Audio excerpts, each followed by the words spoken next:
Hey YouTube, this is Troy Shipman here with another tedious video, and today I'm going to debunk a myth about Untitled. A lot of people seem to think that by calling an artwork Untitled, the artist is being lazy, but generally it's not the case.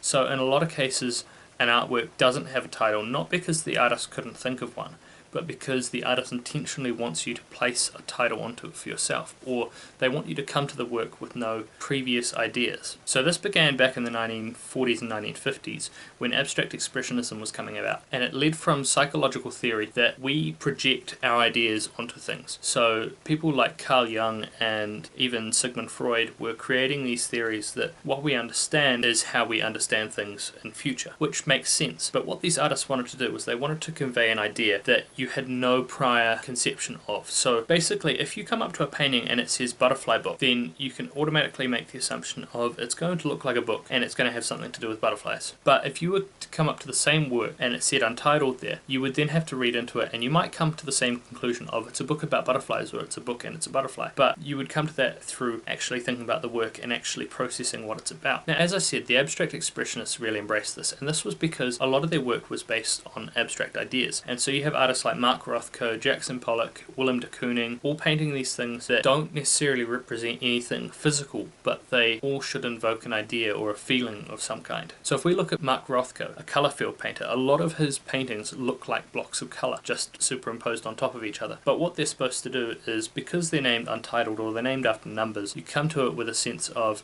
okay, so what does this look like? And that's all you can do, is you can say, what does this remind me of? And that's what Rothko wants you to find, is that memory, that feeling, that sense of deja vu, that sense of souvenir that you wouldn't get in any other painting. So if you look at Mark Rothko compared to Picasso, for example, Picasso, you can generally see that it's a shape of something. You can see a guitar, you can see a lady, you can see a pot, you can see a vase or something like that.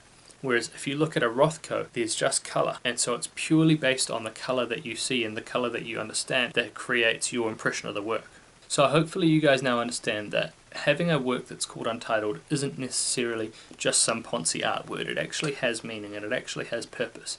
Now, a lot of poncy artists use this, and in some cases, yes, it is a cop-out. In some cases, it is just the artist is being lazy, but in a lot of cases as well, it's a case of it's an intentional move that is supposed to evoke a particular way of reading the work. Anyway guys, that is it for this video. I hope you guys liked it. If you did, please leave a thumbs up down below or a comment.